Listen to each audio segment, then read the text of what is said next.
All right, good morning, everyone. Thank you so very much for being here today for our fourth installation of the Gentle Density Network webinar series. For those of you who are joining us from Mountain Time, good afternoon. For everyone else, good morning, and thanks again for being here. So we're going to go ahead and get started. My name is Tamara White. I'm Associate ED here at Small Housing. And we'd like to start today's session by acknowledging that Small Housing does our, I'm sorry, let me go back a slide. We're slide happy.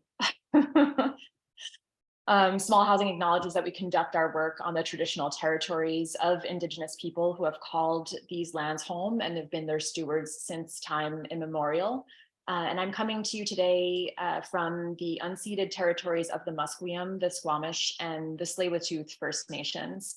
And both as an uninvited guest and a resident of these lands, and as a professional engaged with land use practices, I acknowledge my responsibility in participating in reconciliation, and I'm really grateful and humbled to be here.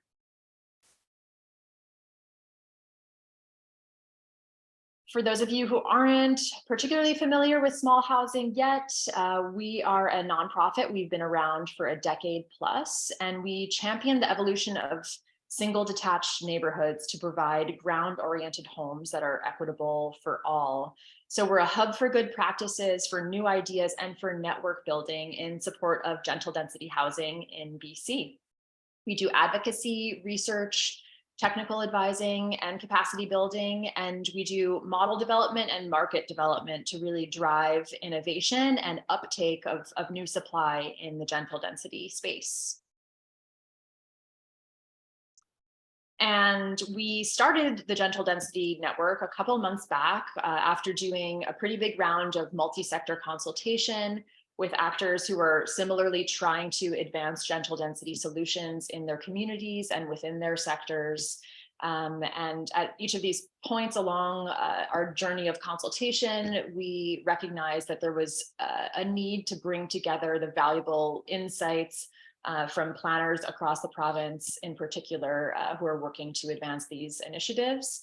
And the Gentle Density Network aims to support capacity building in order to help you advance your initiatives in your local jurisdiction. So the Gentle Density Network brings planners and related professionals together to learn and to share experiences that will enable greater uptake of gentle density.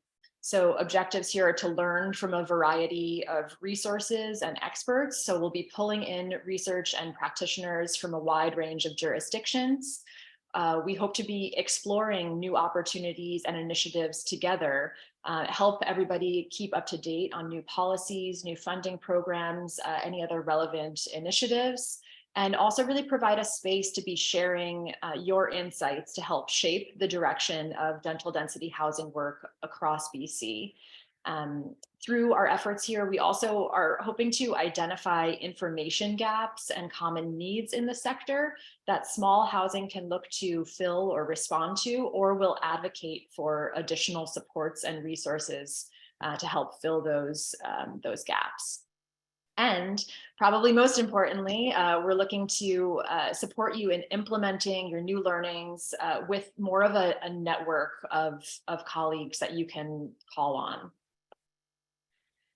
And please note that we will be hosting a variety of different sessions through the Gentle Density Network. Some of them are specific to local government planners, and others are more broadly open to other individuals who are working to advance this work.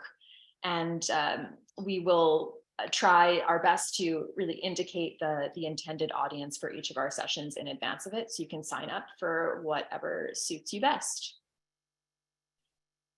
Some quick announcements. There are a number of resources that we just wanted to put on your radar in case you aren't aware of them already. So the first one to mention is Casita Coalition. This is a group out of California, and it's a coalition of organizations that are working across the state of California to advance small housing options. And this includes work on policy development and also includes sort of toolkits and supports for homeowners and for development professionals. And they host a really great library of resources as well.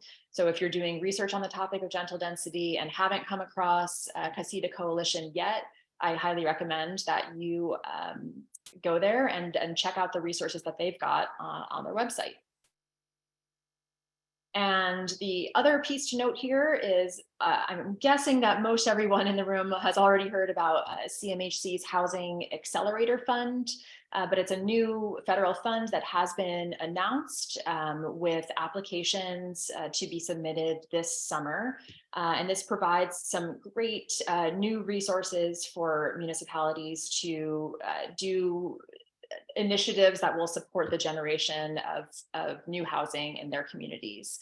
So if you haven't had a chance to check that out yet, I highly recommend that you do and look into what you might do to prepare applications for submission this summer.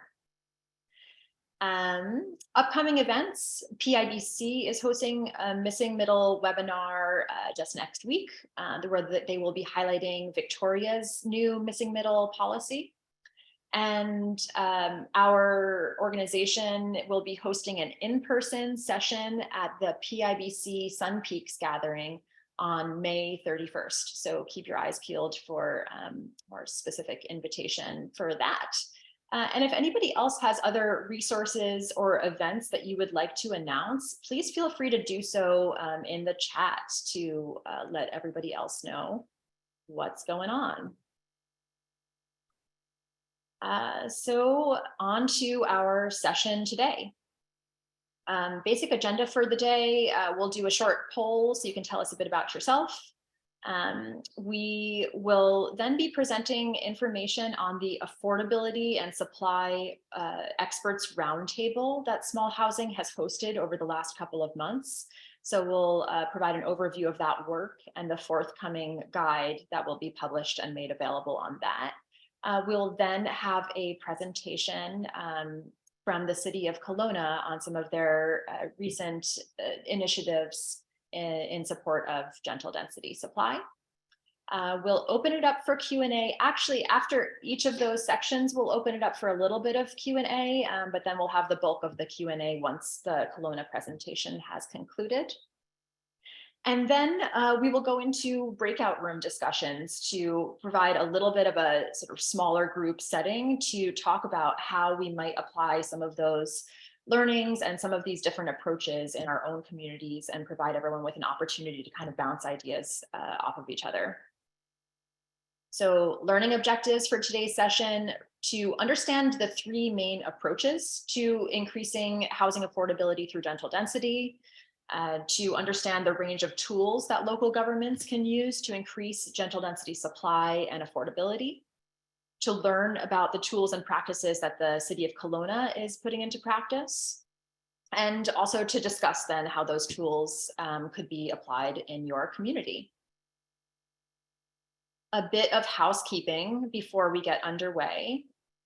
You can upload your questions into the chat for panelists to answer, and we'll be pulling from the chat when we have our Q&A sessions. So please post your questions there. If you're having any technical difficulties, please message Small Housing. The quick poll will launch pretty soon here. There will be a feedback poll at the end of the session. And also, just so you're aware, after the session, we will follow up with an email with some information, including the slides that were presented in today's session. And as a reminder to those of you who want to be getting PIBC CPL credits, you can follow up and do that after the session as well. And our team today supporting the facilitation is from Small Housing side, Jada, who's doing our technical support. And we also have Whistler Center for Sustainability, WCS Engagement and Planning with Chi Ying Ho and Dan also joining us. And let us send it over to you now. We'd like to launch a poll to hear a bit about who's in our audience. So if you could let us know your community size, the region you're in, And we'd love some intel on your local housing market and the current state of affordability and supply initiatives. So I believe we've got some questions in there for you.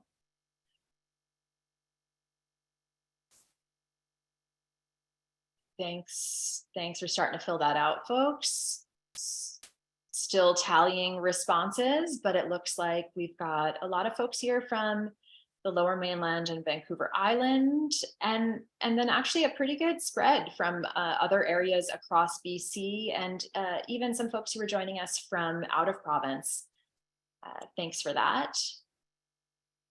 And size of community that you're joining from, that's also a pretty nice mix, with some folks on the under 10,000 group, 10 to 50, and the 100 to 250, there's a large portion of participants from that group as well. So actually really pretty nice diversity.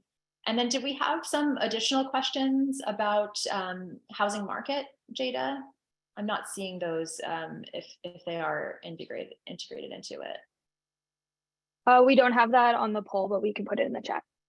Okay, sounds good. Yeah, do you have that question prepared, Jada? If we can throw it in the chat, that would be great. It would be really interesting to know some of those indicators for what's happening in individual housing sale markets.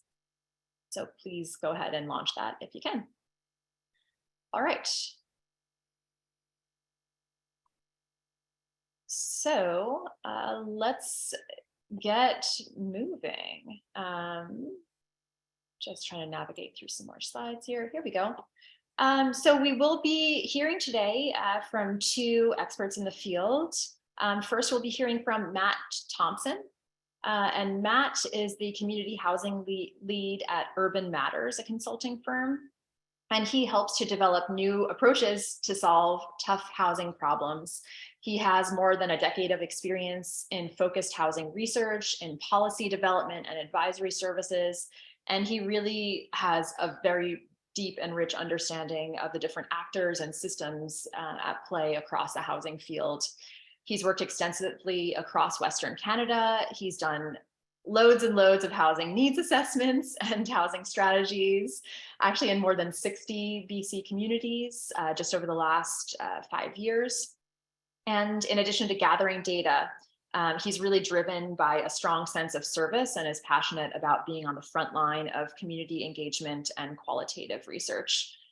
He understands the true impact of government policy and housing development on people and communities, and therefore the urgency of exploring opportunities for new investments and innovation to make housing more affordable and accessible for Canadians. And Matt and I actually know each other because 10 years ago, we worked on the Vancouver homeless count together. So we go way back. And we're so glad that Matt's here and joining us today. We're also joined by James Moore, who is an urban planning leader working in the policy and planning department at the City of Kelowna. And he's motivated by a desire to build more resilient and inclusive cities. So today, James is engaged in finding creative, pragmatic solutions to address housing challenges facing Kelowna. And as one of the real trailblazing municipalities in BC who's been doing some great gentle density work, James has been behind a lot of those initiatives, and we're really thrilled at his engagement and leadership in this space.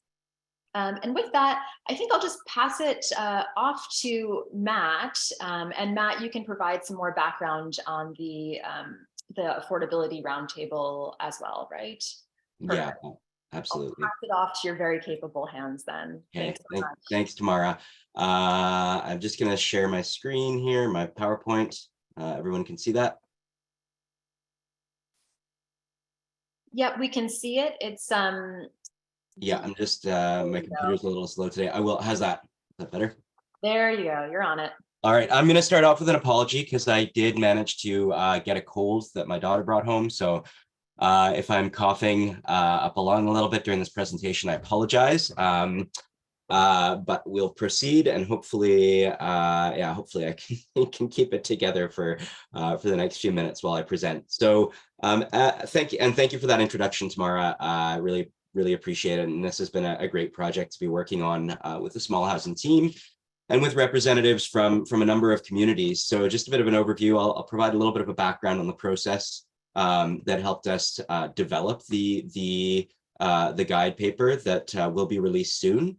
We'll walk through kind of some of the barriers that we learned about through the roundtable process. The three sort of general approaches that we've sort of identified when it comes to supporting gentle density, insofar as gentle density can achieve affordability goals. Then we'll walk through kind of a high-level summary of some of the tools and their impacts, and then talk about a few highlights for local government and other community partners. So without further ado, a little bit about the project itself. So this project has been running as part of a broader gentle density initiative that Small Housing BC has been working on. And we kicked off back in November, the day after the Gentle Density Summit. We held a half-day roundtable with a number of experts in person in Vancouver, including representatives from BC Housing, CMHC, CHBA BC, Kelowna, Terrace, Victoria, Saanich, Gibsons, Van City, and then Jeff Waters from Waters Development as well, who actually undertook some of the financial analysis that I'll be pointing to today in support of this project. Then we followed up with a sort of a second roundtable building on the results and the outcomes of the first one in February. And then since then, we've been working on the guide paper. And so really the focus of this work has been to address some of the key barriers that we've identified through existing, primarily through existing local government tools, but also thinking about which ones have the most impact, and also thinking about the tools that that non-local government partners can potentially bring to bear on the development and supply of gentle density housing. So Tamara provided us with some learning objectives for my presentation specifically. We're gonna look at how local governments can leverage the tools and approaches they have access to, identify some new tools that would support local governments, identify the role of senior government funders as well as financial partners, and the role of industry. Although the primary focus of the guide paper itself is on kind of a deep dive into local government tools, we do have some discussion around other partners and their role in supporting this work. So first of all, some key barriers, and I know this is kind of a recap of work that's already been undertaken by Small Housing BC, which I think led into the summit last November, including province-wide polls and surveys identifying some of the key barriers, but in surfacing some of this stuff through our discussion with the roundtable, some of the key ones that were identified, particularly as they relate to the gentle density and affordability, include lack of municipal staff capacity, just too much on the go, permit and approval timelines, a general lack of public uptake and awareness, some concern around the capacity requirements for the long-term administration and enforcement of any below market or affordable units that are achieved through a gentle density program, a lack of third-party agencies to oversee housing agreements, so those two very, very linked together, infrastructure limitations, which was a key one, but I will note that Small Housing BC is currently also just launching an infrastructure roundtable, which I believe was hosted, the first session was hosted last week. So we do definitely touch on infrastructure in this discussion, but we also, I'm not an infrastructure expert, and so I've left that work largely to the roundtable that's focused on it. And then, of course, increased cost of development and challenges around accessing capital and even some limited developer capacity and knowledge, particularly insofar as gentle density may be sort of something that's taken up by small to medium-sized builders rather than large developers. And I know James is going to speak a little bit more about that in his presentation from the Kelowna experience as well. In terms of addressing those barriers, our roundtable discussion generated a lot of discussion about potential tools, existing tools, what works, what doesn't, and in kind of moving through them, we've identified sort of three, what I would call policy lever approaches, sort of general envelopes under which policies may fall. Now, certain policies or tools or measures may fall under more than one of these kind of approaches. Certain measures may both enable market supply and facilitate below market housing, or enable market supply and reduce development costs. So we didn't want to sort of structure the report such that we had really hard and fast categories, because there is a lot of overlap and flow between these things. And so instead, we've used kind of an icon system through the report to identify tools that hit on one or more of these approaches. So it's clear kind of what objective or what buckets they may fall into.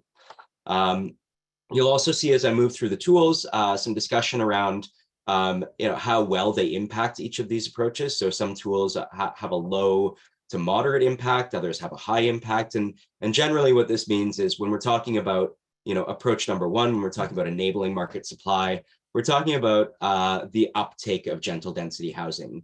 So it's really about sort of how likely is this to help support more development of this type. Approach number two, when we look at low, moderate, and high, we're talking about the potential impact in achieving affordability through units.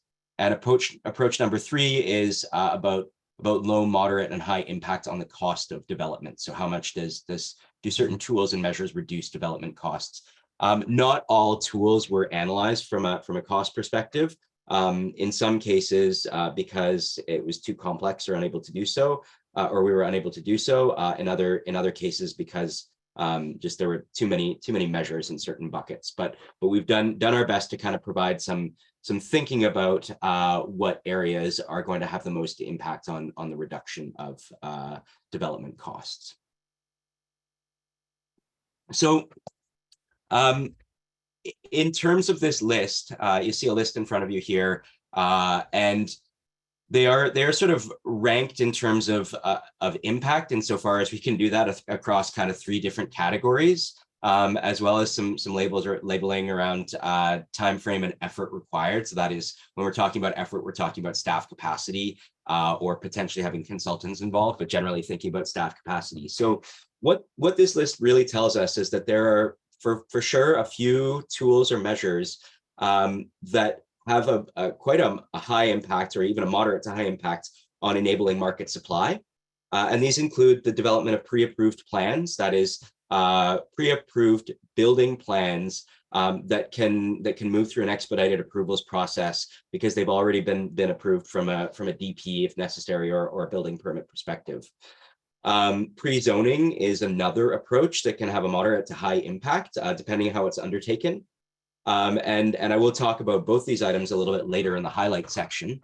And then allowing for ownership tenure, a range or a variety of ownership tenures, is also kind of a moderate to high impact in enabling market supply for the reason that it allows owners to really unlock equity in the short to medium term if they're thinking about redeveloping their lot. So those are the tools that kind of have a high impact in enabling market supply.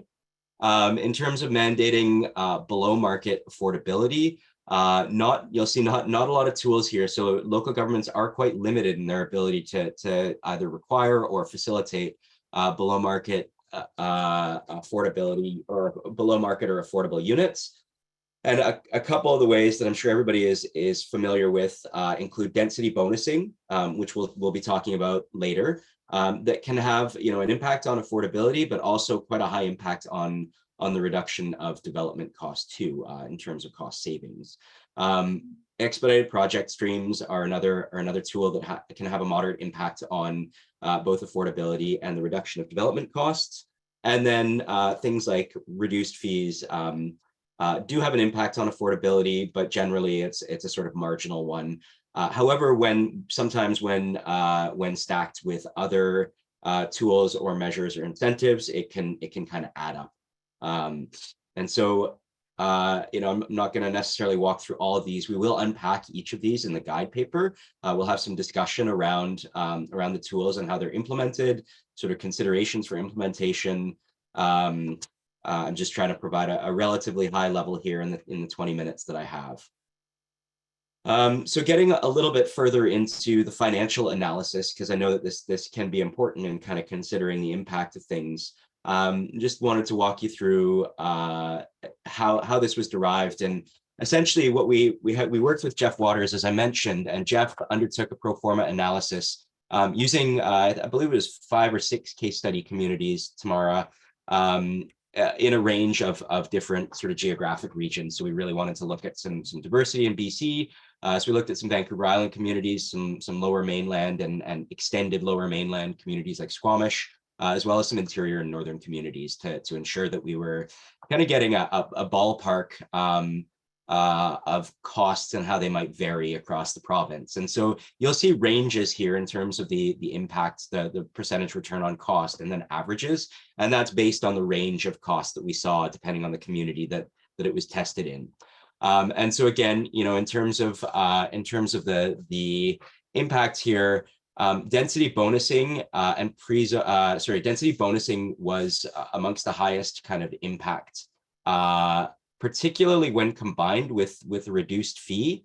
So it's really important to note that in this case, a DCC forgiveness or waiver or reduction on an affordable unit, in and of itself, it can't be applied without an affordable unit.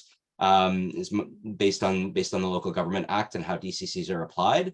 So the figures that you're seeing there show DCC forgiveness when combined with a density bonusing approach. So you see this kind of marginal bump up. But what this shows us is, density bonusing can have a big impact on the reduction of development costs. And it's also one of the few tools that local governments have to facilitate or require affordable units, as we're seeing in the Victoria example right now, where they do allow density bonusing on parcels when an affordable unit is provided. We also would like to note that pre-zoning can have a fairly significant impact, and I'm going to talk about that a little bit more. It's one of the key areas that we kind of unpacked and discussed with our roundtable, was what should pre-zoning look like and what might be some of the unintended consequences of taking a variety of approaches to pre-zoning. And then you'll see also kind of delegated approvals, expedited project streams, pre-approved plans, and development and infrastructure ready areas. These can all have sort of anywhere from kind of 1 to 2 or 3% impacts on a project. But when you stack them up, you can maybe start to see something that's more like kind of a 5 or 6% increase, and then when combined with something like density bonusing, all of a sudden you may start to see all of those add up to look like more of a anywhere from 12 to 15% impact. So really important in your local context, when thinking about what's feasible, to think about for sure what has the highest impact, but also about how these various tools can stack with each other to create even more kind of impact on development costs. So moving through a few of the highlight examples that we have.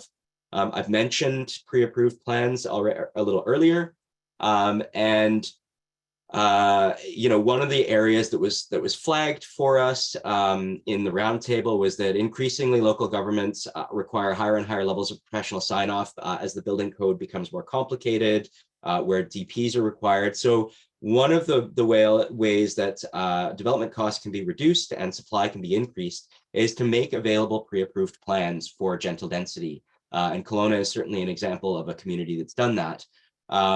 These plans could even be shared across community as part of a sort of kit approach. And they can be, of course, used in conjunction with a fast track approval process to hasten approvals timelines. And we see, a good example of that in a place like Coquitlam, where they have the Housing Choices program, and they've really done some work to expedite or ensure that this type of housing can move quickly through the approvals process.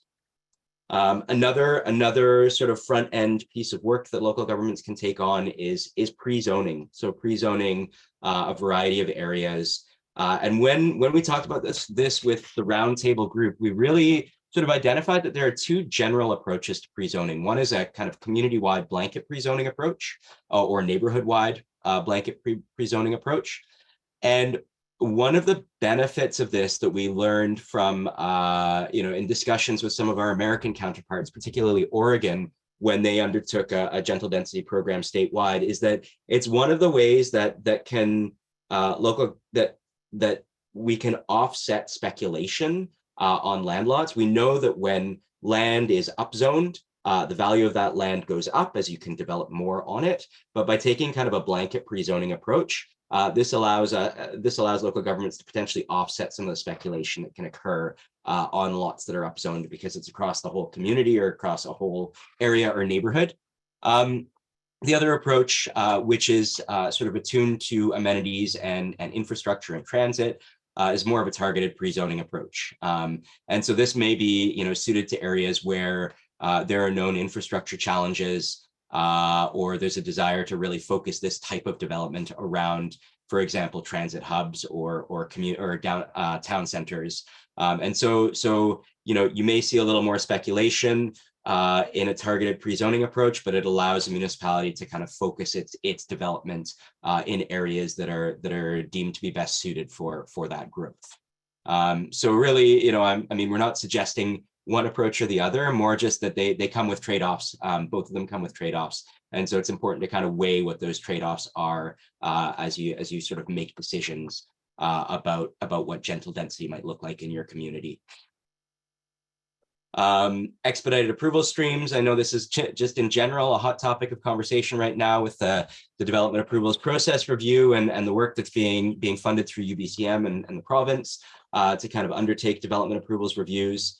But generally, there are opportunities if you're not sort of pre-zoning to still consider a fast-tracked approach to prioritize gentle density and in particular to potentially prioritize gentle density where it's offering a below market or affordable option, whether that be ownership or rental housing. And then finally, kind of last tool, a bit of a snapshot here, and I know I'm racing through the slides, so hopefully we'll have time for a few questions. But the final one is kind of density bonusing. And so as I mentioned, this is one of the few tools that allows local governments to really, though we don't use the word require, but to encourage or facilitate the development of affordable units. And so this is still fairly new as an approach, but I mentioned Victoria as an example of a community that's undertaking it. And I believe that their approach is 4 units as of right, but with a density bonus up to 6 if there's an inclusion of an affordable unit. And I think they allow for both affordable ownership and affordable rental units.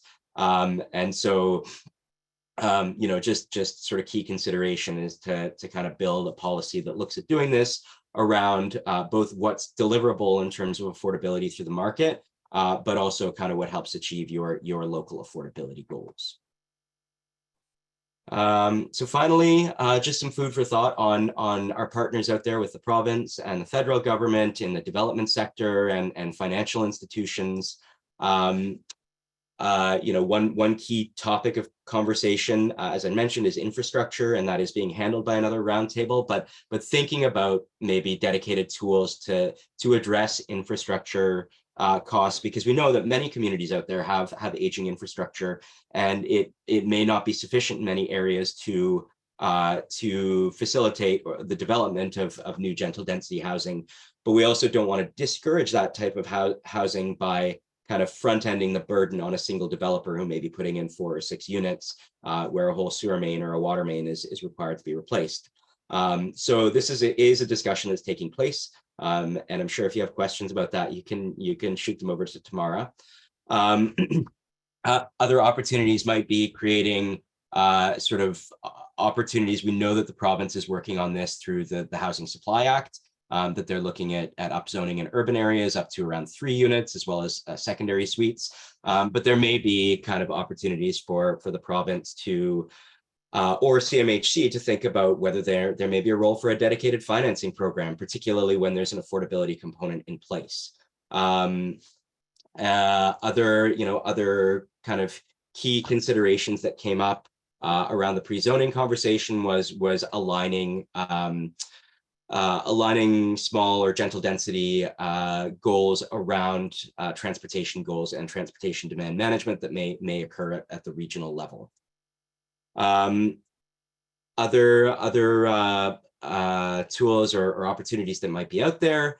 I mentioned sort of pre-approved plans, and we've got a great example in California. There is actually a sort of county or a nonprofit that works across a couple of counties, and they hold pre-approved plans for a few dozen different auxiliary dwelling units, and those can be used throughout Sonoma and Napa counties to kind of again expedite or speed along the development process, and they're made available through this nonprofit. So there's an opportunity to create kind of a central knowledge holder about the approaches, about some of the tools and policy pieces, but also about these central or these pre-approved plans that could be maybe accessible across the province.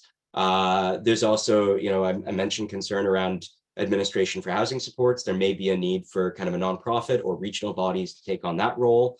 And of course, there may be a role for organizations like our financial institutions, in particular Vancity, who's been a partner at this table, to develop supportive lending products that can facilitate the development, particularly because this type of development is either going to be owner-led or it's going to be small developer-led. And so having a lending product that sort of works with that type of client may help strengthen the delivery of this type of supply to market.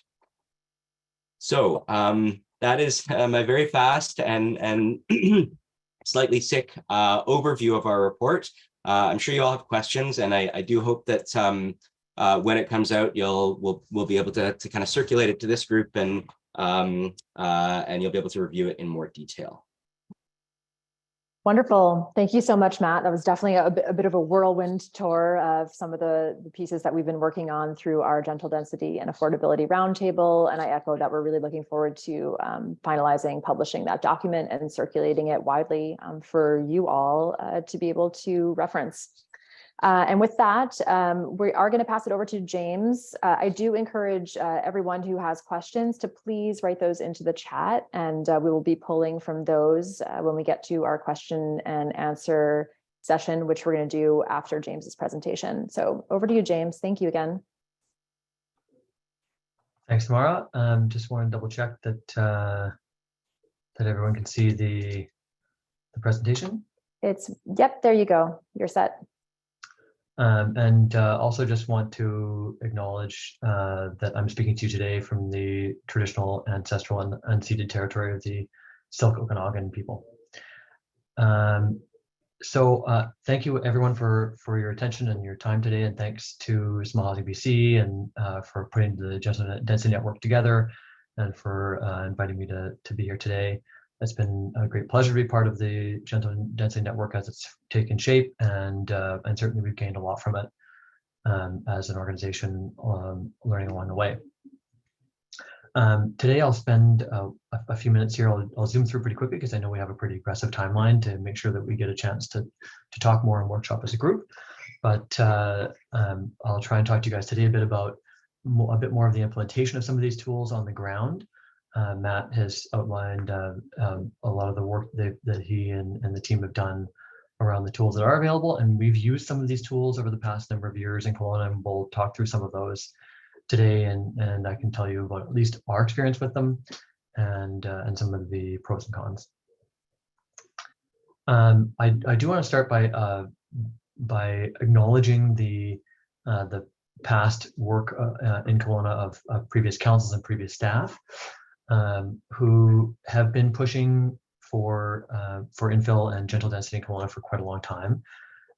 We've flown under the radar for quite a long time, but I think have been probably punched above our weight in terms of innovative housing work for quite a while. We've been allowed secondary suites widely for a very long time, well over 20 years, and we've allowed carriage houses widely, well ahead of a lot of other places as well. So we have a lot of experience in that kind of scale of infill. And these are just a couple of images of carriage homes and secondary suites in some of our heritage neighborhoods.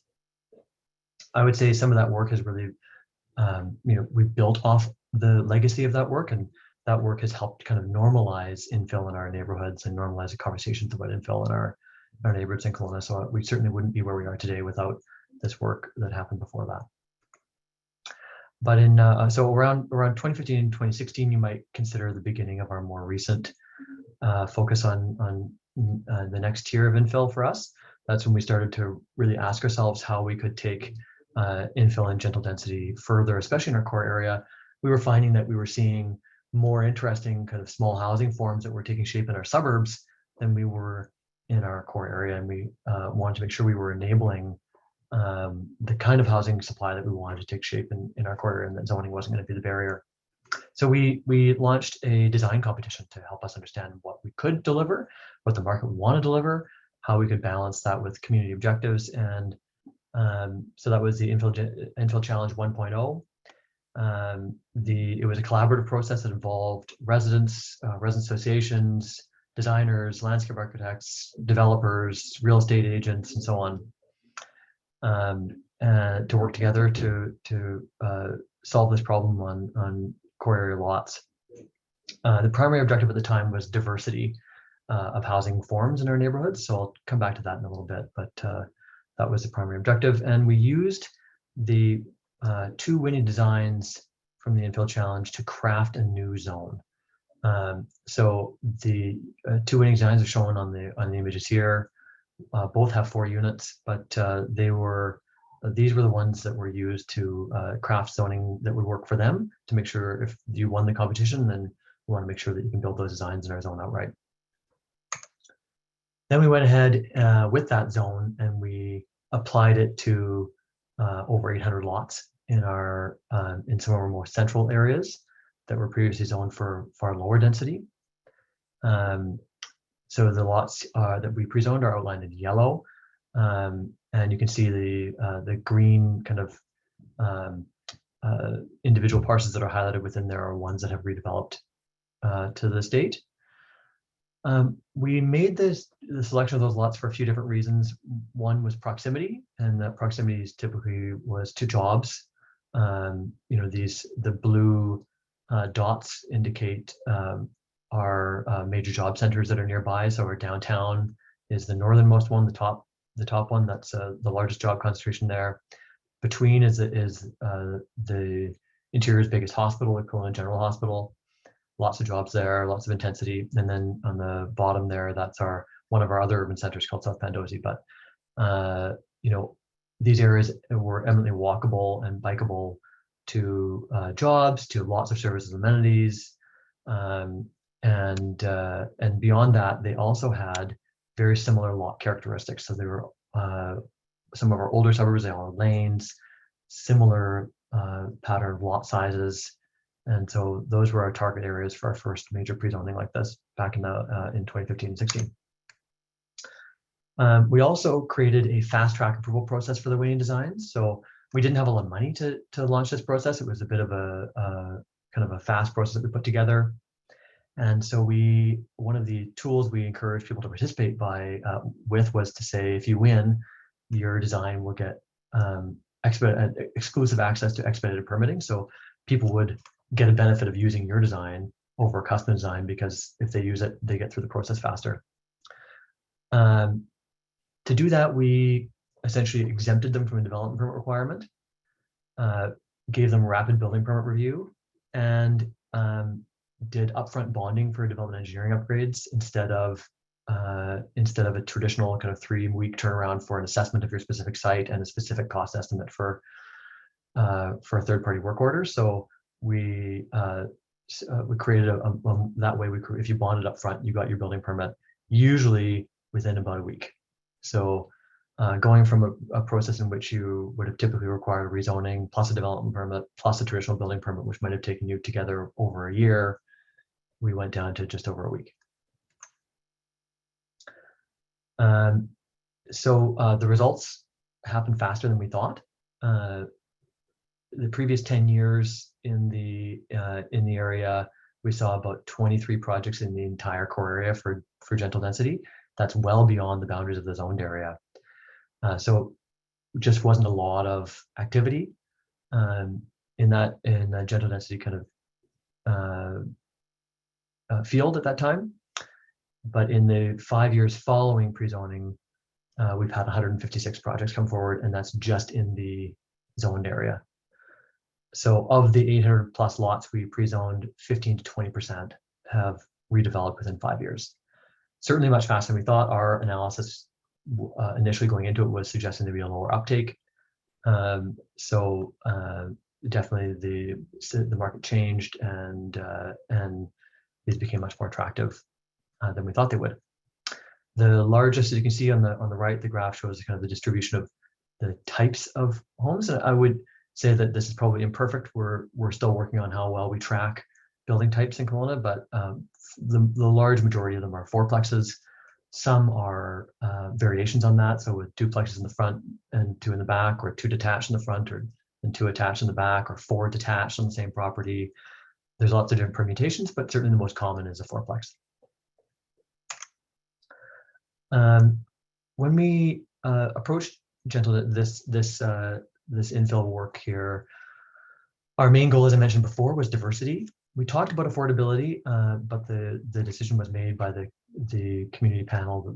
The primary objective at the time would be increasing the diversity of housing options in our core area neighborhoods. And at the time, we were unsure of uptake, and we didn't believe there were much in the margins to support deep affordability. In the long run, we turned out to be wrong on that, and there were fairly substantial land lift impacts that did occur in the pre-zoned area. There are probably a lot of different thoughts on what you ought to have done with that land lift, and some folks would say that we probably missed an opportunity to capture some of that to put it towards affordability, and there's a valid perspective there. There's probably also some suggestion that the land lift is also what encourages folks to sell their property and open it up for redevelopment to actually deliver the housing that you're looking for.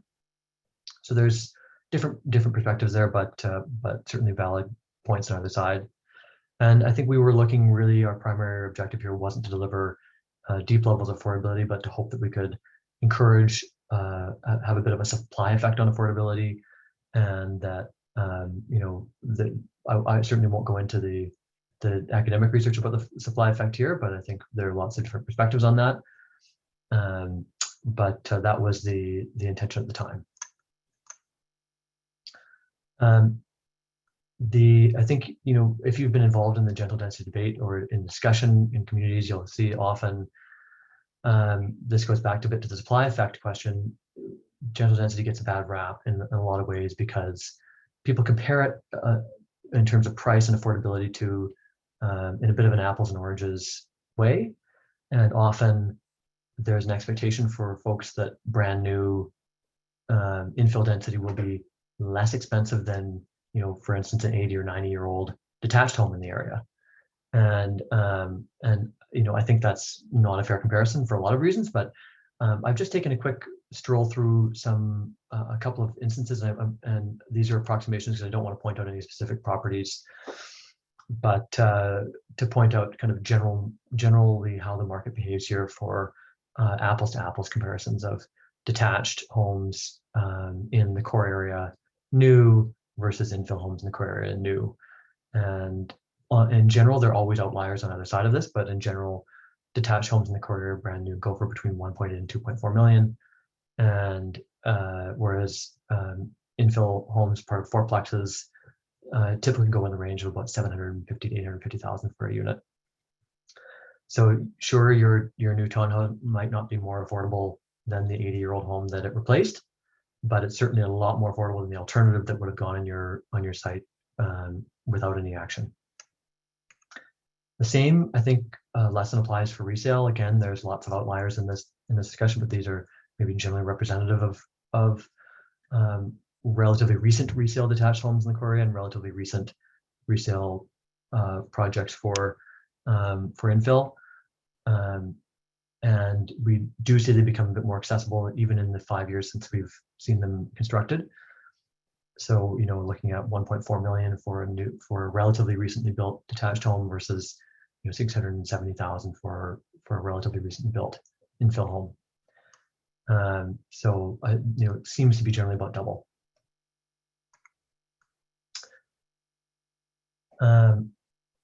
Through the process, certainly we learned a lot, and I'll try and go through these very quickly. And there's lots more lessons beyond this, but I'll go through a few things here. And actually, maybe before I jump into one came to mind again while Matt was talking actually about parking. Parking is a really critical element here, and if municipalities don't reduce parking requirements substantially for infill housing, you're not going to get it.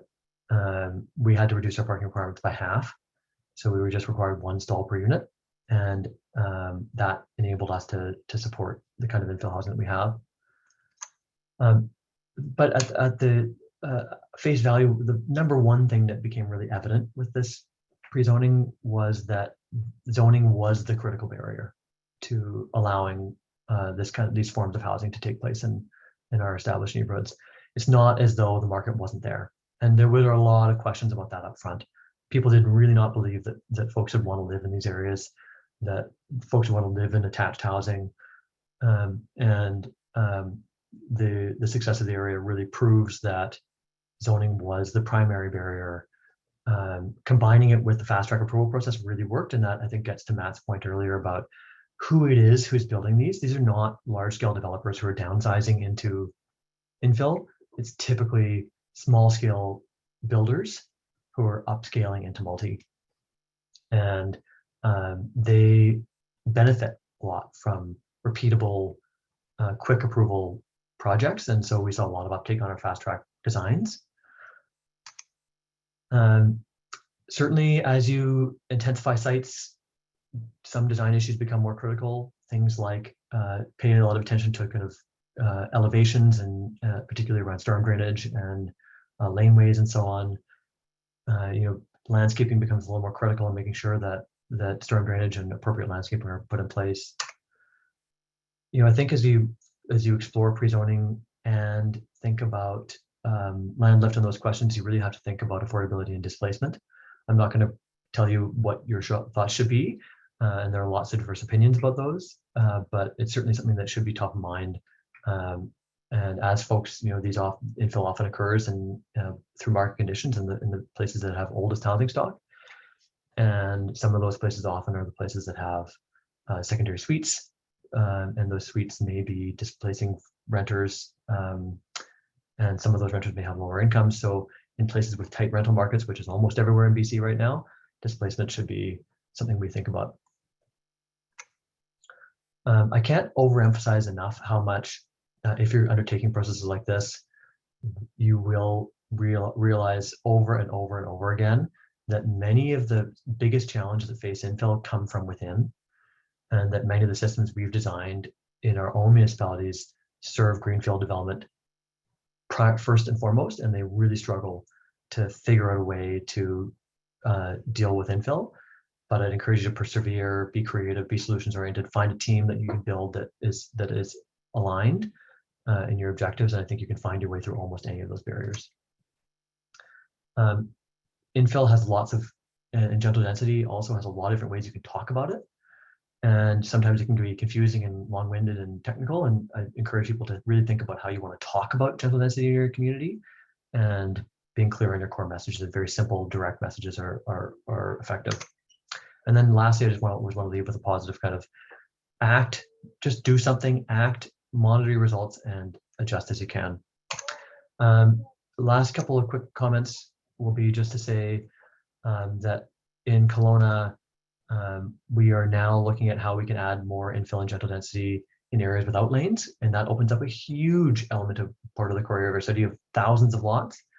We're exploring that right now. We did a second infill challenge design competition called Infill Challenge 2.0. You can see one of the results here on the screen. There were 3 winners, and they all showed that you can do gentle density on lots without lanes that deal with vehicle access and parking really superbly. And I think we'll be looking to implement those in our infill options program as we go forward, where we're looking at really expanding our infill pre-zoning efforts and making sure that we tackle alongside that things like development regulations, design guidelines, internal processes, infrastructure funding systems, and those kinds of elements.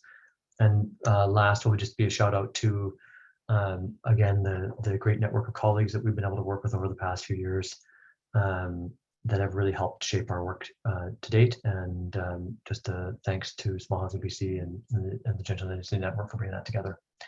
And that's it for me. Great. Thank you so much, James. Yeah, really wonderful to see a bit more of a breakdown of how infill has been approached over recent years and what some of those lessons learned are. Hopefully there's some good food for thought for potential application in other jurisdictions. So thanks again for that. We're going to pass it over to Dan to facilitate a Q&A session here. And just a reminder to everyone, we'll be pulling questions from the chat. So please go ahead and write your questions there. You can direct them to an individual presenter or just generally to both. Thanks again. And over to you, Dan. Great. Thanks so much, Tamara. I'll keep my, well, I can put my video on so people can see me chatting, if that works.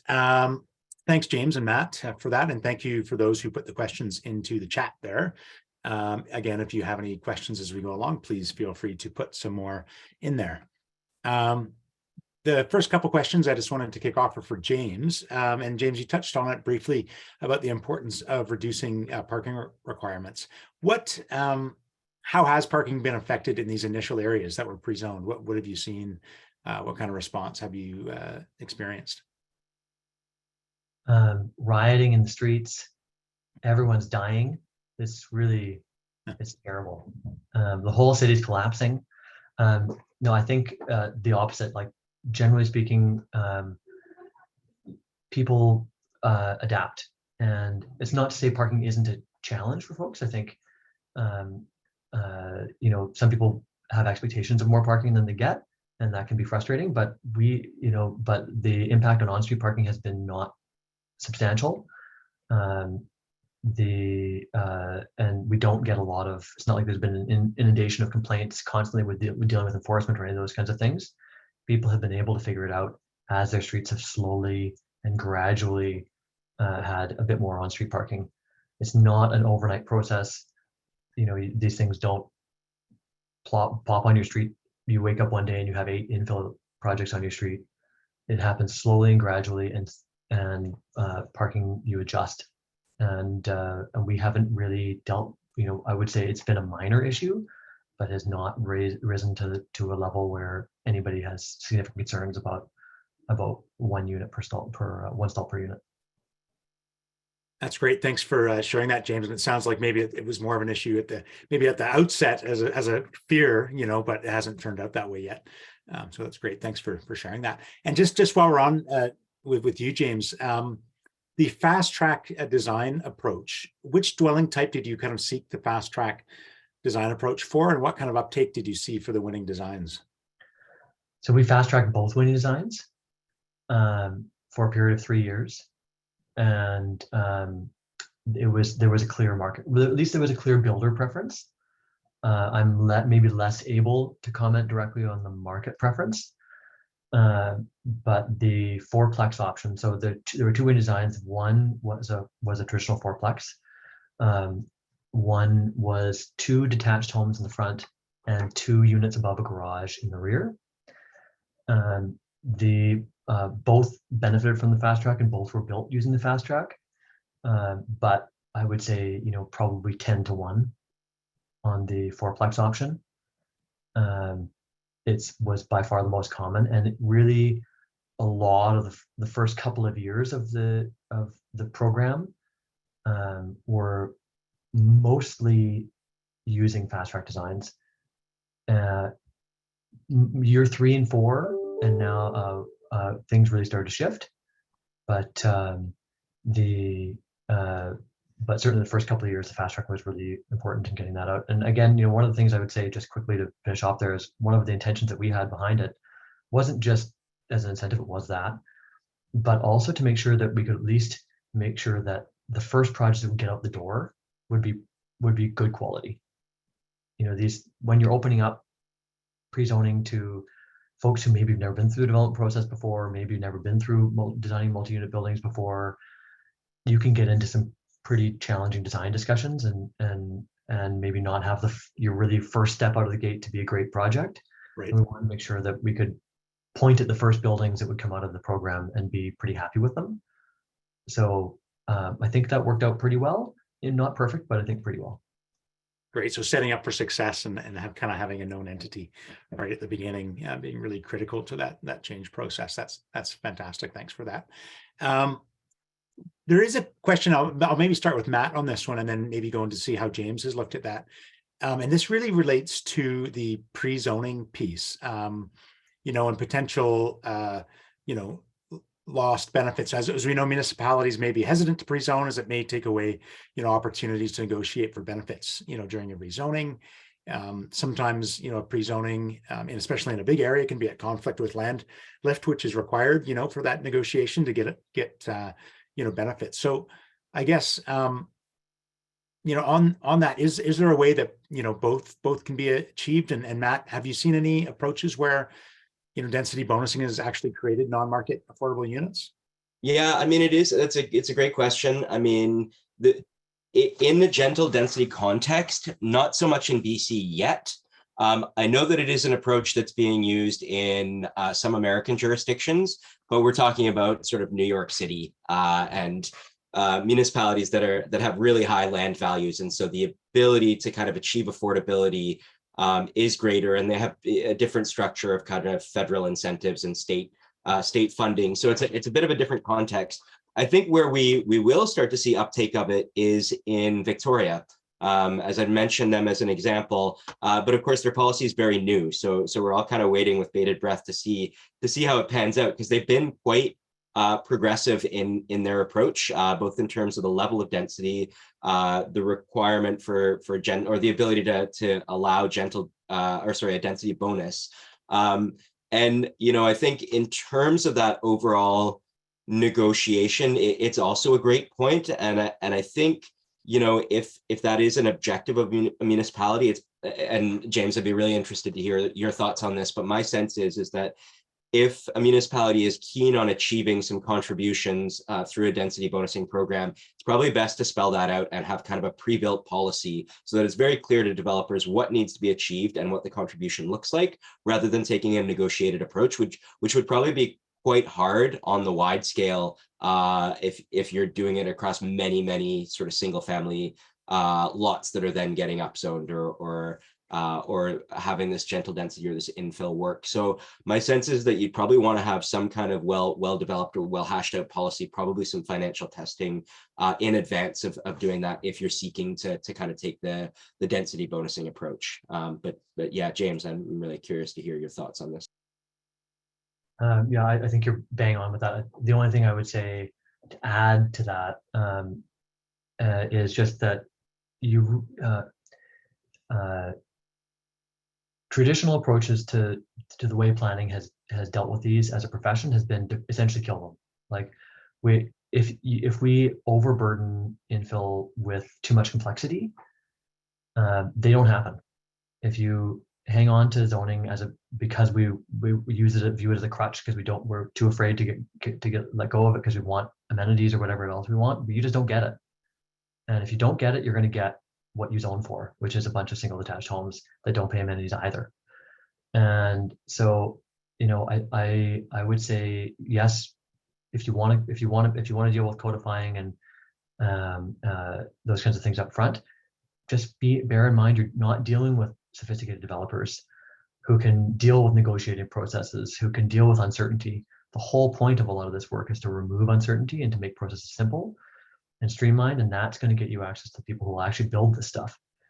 So, I would say, hey, don't any of those things are options for you. Just make sure that if you think that through, make sure that it's clear, understood up front, reliable and predictable. And financially feasible as well. Yeah, feasible. Because if you make it so challenging that you're sort of pricing it out, then it's like, for example, a deep subsidy unit that doesn't pencil on the pro forma, then as James says, you're not going to get the units at all. I'd also just always say, one of the things that I always try and keep my brain into here is am I treating a single family home in the same neighborhood the same way? And if you're not, then you're adding a burden to something that is, you're making it automatically harder to build what you want than what you don't want. So just keep that in mind, as not to say that there's a perfect solution to that, but keep that in mind as you proceed.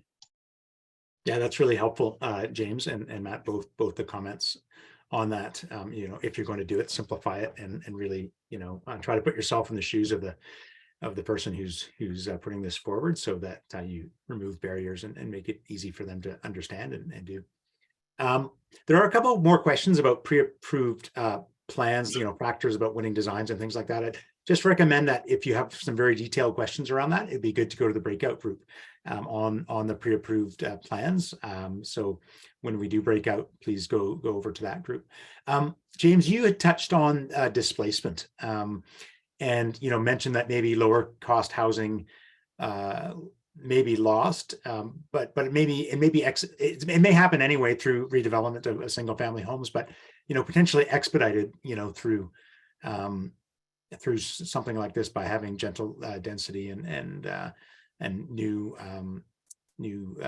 zoning in those neighborhoods. How did you consider this, and how was it mitigated, or was it in Kelowna, and what have you experienced? You know, we're in a group of professionals. I'll be blunt about it. I don't think we saw it coming. We didn't expect as much uptake as we got, and so we expected things to be much slower. And when we did this, our rental market was in a very different place than it is today. So to be honest, we haven't been able to adapt as well as I would like us to have adapted. I think we've seen, again, to refer to Victoria, I think is in some ways the best practice right now. They've got some work in place in their new missing middle initiative that deals with tenant displacement. There are some challenges to that without zoning, but I think there are probably some creative ways you can think about that. Sometimes it might be around avoiding redevelopment of some areas. And maybe sometimes it's about, in those areas, you focus on other forms of density that don't encourage redevelopment. Ultimately, though, I think for me, and this is just maybe a personal take on it, would be that these areas are you're going to get redevelopment one way or another in these areas, whether it's mansions or fourplexes or something else. And for me, it's always about really needing to emphasize building a much more resilient rental sector overall that doesn't rely so heavily on secondary suites provided in insecure housing in neighborhoods that are going to see redevelopment. It's just no matter what solution you get at, it's probably not a viable way to support rental housing in the long run. And we really need to invest in creating a more permanent protected rental housing sector. So, you know, there are things you can mitigate that with in the long run that maybe Victoria might be the best example at. And we'll be looking at that for us. But I think the biggest emphasis you can make is on making sure your rental sector overall provides a lot more primary purpose-built, protected, long-term rental housing. That's great. Thanks. Yeah, thanks, James. And thanks for some of the thinking on that. Matt, did you have anything to add on that, just based on what you've seen in Victoria or what they're doing? Yeah, no, I mean, I will echo James's comments that obviously tenant protections are important and an important consideration, but that the focus should be on strengthening the rental sector as a whole and strengthening our purpose-built rental program, because that's really where you're going to see security of tenure and affordability over the long run. There's those two kind of things that are really challenging to find in the market these days. So I'm not sure I have much to add. Okay, well, thanks for that. So in about 5 more minutes, we're going to go on to breakout. So 4 more minutes. There's another question, and this is really put to either James or Matt, and whether you've had any experiences where OCP designations or neighborhood plan policies really didn't align with gentle density initiatives, and how was that addressed? For example, if more than just pre-zoning is required, is that just an extra step there in amending the OCP, or what is that really what communities are doing? And I can take this one quickly from my perspective, and if you want to add anything, go for it. I think this will be very interesting to see as it relates to the province's actions in the coming kind of 6 months to a year. In our initial effort, we were conscious to avoid a couple of areas. One was areas in which we expected to see where our future land use was for a higher level of density. So we avoided our transit corridors and those kinds of areas where we were going to be supportive of greater levels of density. We didn't want to frustrate the ability to achieve higher levels of density in those areas by supporting new redevelopment. There's lots of controversy about that strategy overall, about where you put density now, but I think that was the thinking then. And we also avoided some of our heritage areas. Not because I think gentle density can't be accommodated in heritage areas. It just takes maybe a lot more thought and deliberation and community discussion than we had the capacity to deal with at that time. So we left it out. Our heritage areas still do get carriage homes and secondary suites, but they weren't supported for the 4-unit development that we supported elsewhere. And that holds to this day. We'll see what our council does with our infill options program coming forward in the next few months here, and we'll see what the province has to say about it in the next 6 months to a year. But that's how we dealt with conflicts. We kind of sidestepped some of them in our pre-zoning. I'll just add briefly. I think this type of gentle density is fairly new. I think Kelowna and Coquitlam were certainly at the forefront of it back in it was 2017, the first foray, James. Yeah, so this is still relatively new, and there are a number of communities that are just sort of figuring out how to implement it. So I don't have any experience of conflict between the OCP designation and gentle density initiatives, but I would anticipate that we're going to see that a lot more in coming years as municipalities sort of figure out how to integrate the missing middle or the gentle density or the infill into their work. And likely that will mean, I think, revisiting OCPs or undertaking OCP processes that incorporate that type of housing in a more fulsome way than we currently do. Great, and thanks for that insight on where this may be going as the province rolls out some of their new legislation here, expected probably sometime in the fall.